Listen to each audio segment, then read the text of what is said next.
sin against God, don't backslide. So kung unsa man no ang ato ang hagian, dili ta muhunong sa pagpangalagad sa atong buhi nga Dios, mga kaigsunan. Don't give up your giving vision. Kung unsa man ang mga panalangin nga gihatag sa atong buhi nga Dios, kung unsa man ang mga panglantaw nga gihatag sa atong buhi nga Dios sa imuhang kinabuhi, ayaw og surrender. Amen ba? No? Dunay ingon diri, don't give up. No? Ayaw gyud og hunong og buhat sa mga maayo nga mga butang. Kay puhon abot nga ana ang bunga ni ana sa imuhang kinabuhi, imo ra gyud na siyang maani. Amen.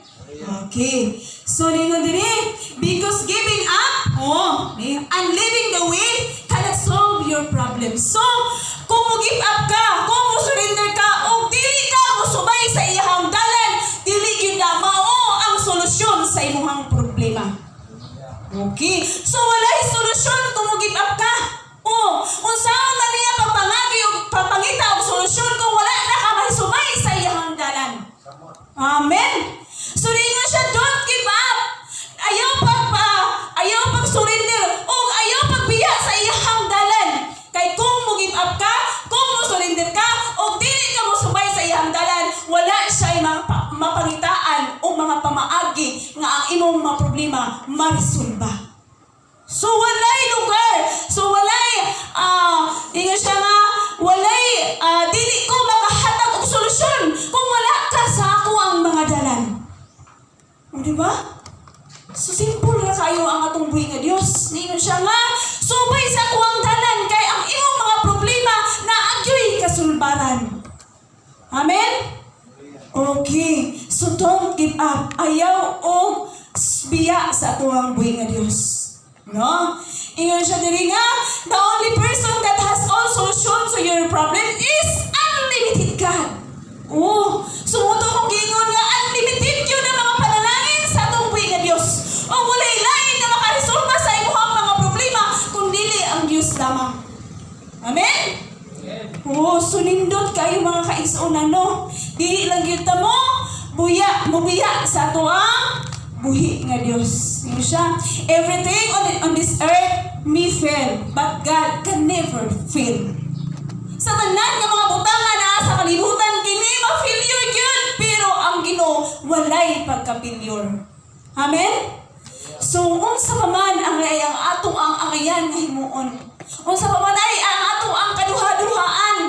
Mo bitaw tong ako ang Sunday school atong niagi nga maunsa man ning kalibutan, mahanaw man ang kalibutan, o unsa man ang mahitabo sa kalibutan, pabilin gyud og tig-on sa imong pagtuo pagsalig sa atong buhi nga Dios, mga kaigsunan. No? Kung na-feel man nato, no? Kung nakapamati man nagkabugnaw sa ato ang kinabuhi, no? Kung maluya man ta, no? Kung aduna may mga kanang kung baga naamay gamay nga problema sa ato ang kinabuhi, igsuon ko pahinumduman ta mo nga ang Ginoo gyud nahigugma sa inyo ang kinabuhi. No? Niingon siya nga He wants to live life to full. No?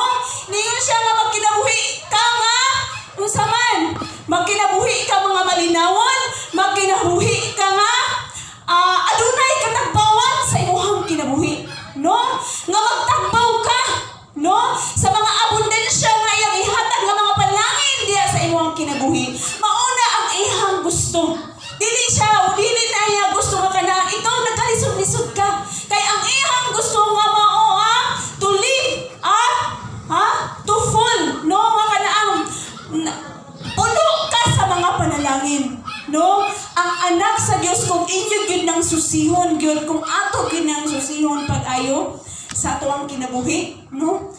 Ang ato lang pagsusi man yun, no? Kung ato gyud nang susihon, wala gyud pobre, no, nga anak sa Dios, no?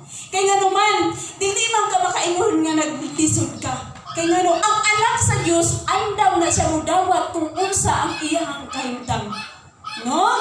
Andam na siya yung kontento na ko ani. No?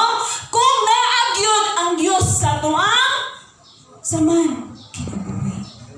Amen? Hallelujah. So, hinaw ito mga kaigsoon nga naagi tayo makutlo. Matag Domingo. Matag Sunday School. Nga wala yun tayo. Kana ang mahuman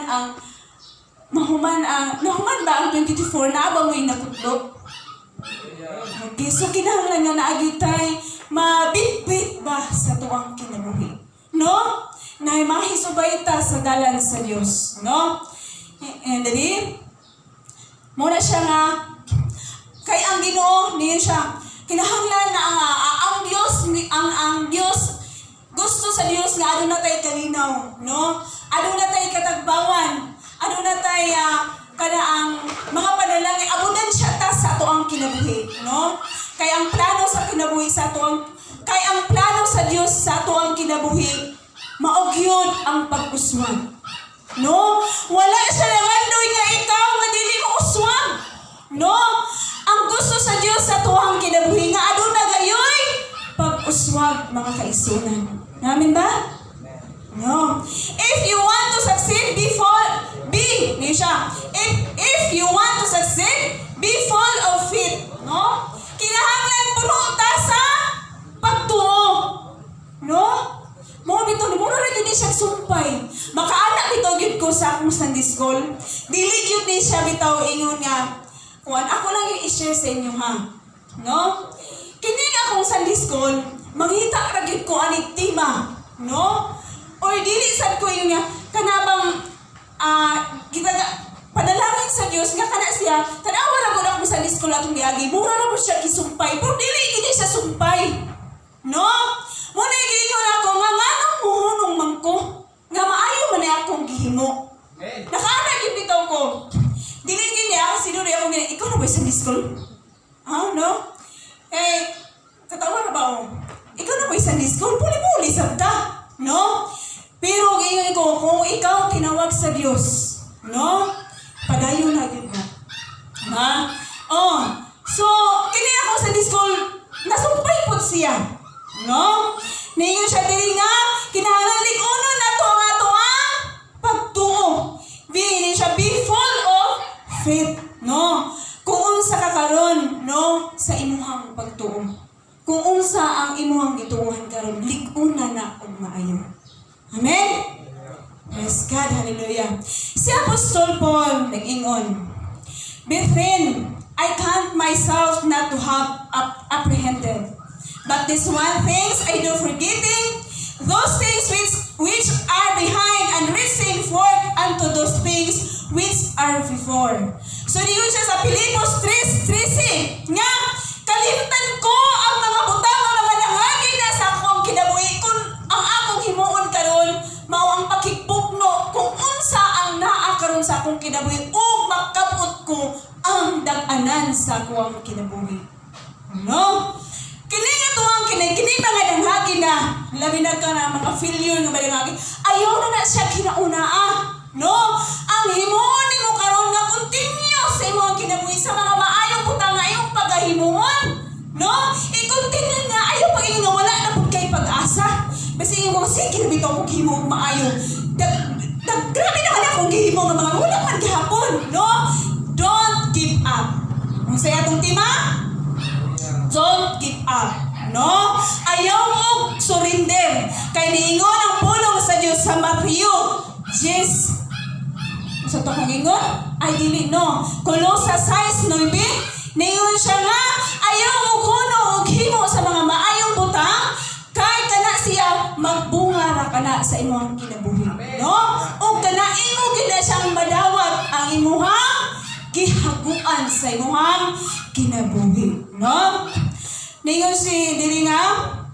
So ingon ana ang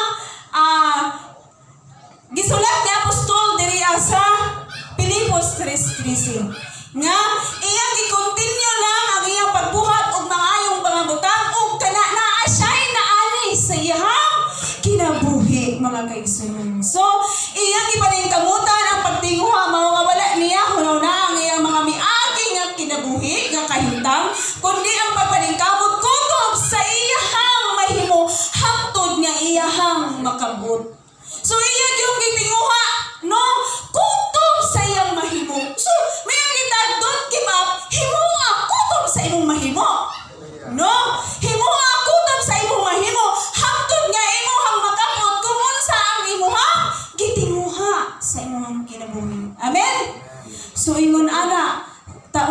sa tuwang kinabuhi. Ngayon diri sa 2 Timothy. So pamalihog ko mga kaigsunan no sa akong gipangyaw nga naapod mo'y matinod no. Kay usahan man wala pa man kita ni ma-improve no. So nindot magidong nato kung naatay kana bitang kuan diha. So puta ka na lang inanta sa atong nga Dios no. Ang natay ma-take note. Hindi siya dugay mawala ba kung naon ta diha. Ngayon diri sa 2 Timothy 4:7. He said, I have fought a good fight. I have finished the course. I have kept my faith. He succeeded because he didn't give up. No? So, ngayon siya diri nga, dili kay nahuman na ang iyahang kung unsa ang iyahang kinabuhi karon, dili kay nahuman na dili siya. Gi-fight niya, gi-continue niya, pinaagi sa iyahang pagtuo. O kana mo success. Ug iya gyud nang madawat kay tungod kay wala gyud siya ni give up. So ayaw gyud og give up igsoon. Kini bitaw gani manguyab ka. Basta imo nang tininguha, dili magyud ka mo give up. Amen. Amen. Amen. Oh. Dapat isa ni mo. Okay, basta niya ang Ginoo. Dapat isa ni mo yung ani, di ba mo dapat diri ka gibutan diri ah. Ikaw lari. Ang give up yun. Pero mas nindot yun na dili ka mo give up. Wala pa gini siya yung bana. Ayaw yun mo give up. Bahala na pa daw siya kasnon. Kasi hindi mo pa rin magbuha. Amen? Dili man na ana. Mamay siya. Wala sabi na, wala imposible. No? Wala imposible. Yung lagay na ko ba, di pa gani siya kasnon. Di pa gani siya. So, kani siya dili na ni sila. Inabagan sa altar, di ko ni mo give up. Ang dili mo, dili ka ni ana. Murag na mo yaw. Ano? Sige daw, masud ba?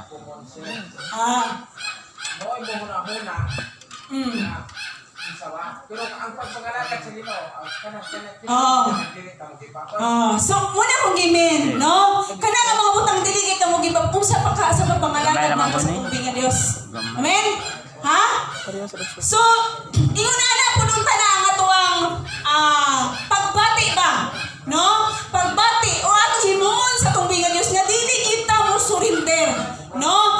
Kay ang tuyo o ang tumong sa tubig nga Dios sa tuwang kinabuhi nga ang paghimo ramang gyud og mga maayong mga butang, no? Aron nga iyaha kahimutan, no? So, isuon padayon ta sa mga maayong butang nga atong tinguhaon sa tuwang kinabuhi, na for the fact that you fail today, no?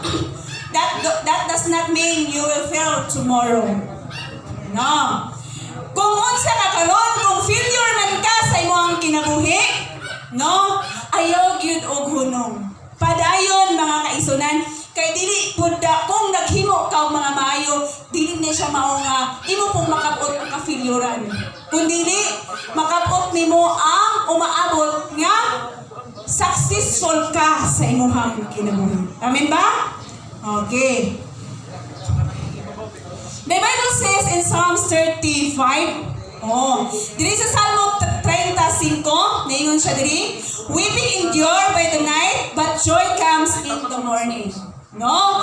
Kung magahilak ka diha sa gabi, inig kabuntag, aduna pud kay kalipay. Amen? So mga kaigsunan sa tuwang kinabuhi, no? Dili pa ulahi ang tanan, no? Dili pa ulahi ang tanan sa tuwang kinabuhi. Ang ato lang nga maningkamot ta kutob sa atong mahimo, pinaagi sa grasya sa Dios nga gihatag kanato. No? Gabig mga panalangin nga gihatag, gabig mga grasya, mingon yata mo bitong anak sa ang Dios ato nga mupuyo ka mo nga aduna ka mo'y katagbawan sa imuhang kinabuhi. Mingon kayo na ganun tayo katagbawan na sa tuang tanan sa tuang kinabuhi. So, kihatagan